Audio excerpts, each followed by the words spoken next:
Welcome back to The Takeout. The head of the U.S. Citizenship and Immigration Services defending a new rule allowing for a person's, quote, anti-American views, unquote, to be scrutinized during an application process for a green card.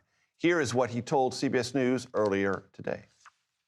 There has been such a large-scale espousing of foreign terrorist ideology, whether it's Hamas or another organization, that has been matched with a clear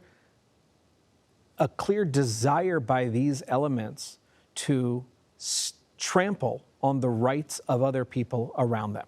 But I want to make it clear, when we look at that, when we're looking at an application and we are doing a social media screen, that is a factor. It's not the deciding factor, it's not the only factor, but it is one factor that we want to make sure that we fully understand.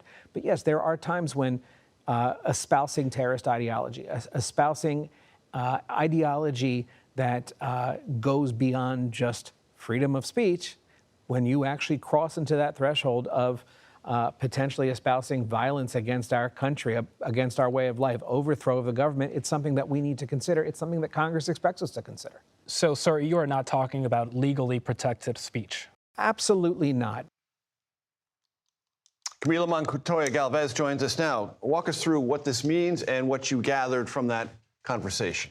Well, Major, under this administration, U.S. Citizenship and Immigration Services, which historically has really been a benefits agency at its core, is taking on a more enforcement-minded role, placing a higher emphasis on the vetting and screening of legal immigrants, including on the so-called anti-American activities and views, which the director is defining as views and activities that promote terrorist activity or the overthrow of the U.S. government, for example. When he says potentially espousing violence, that seems kind of nebulous. And broad. And that is a concern that many legal experts have about how the administration is actually interpreting the statute on this question of anti-Americanism.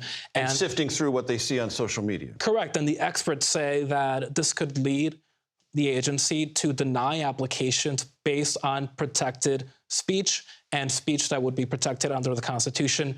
The director is denying that possibility, but of course the administration is also, for example, expanding the inquiry into what counts as good moral character, and that is one of the requirements to become a U.S. citizen.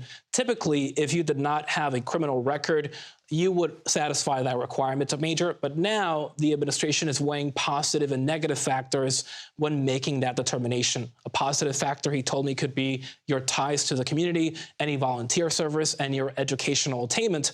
Negative factors, he said, could include habitual traffic infractions. So there's a broader inquiry now into whether or not you actually qualify for an immigration benefit. Some say it's too broad, but the director would argue that it's meant to promote the integrity of the U.S. immigration system. Bottom line, much more intense screening in this space. Camilo Montoya-Galvez, thank you so very much.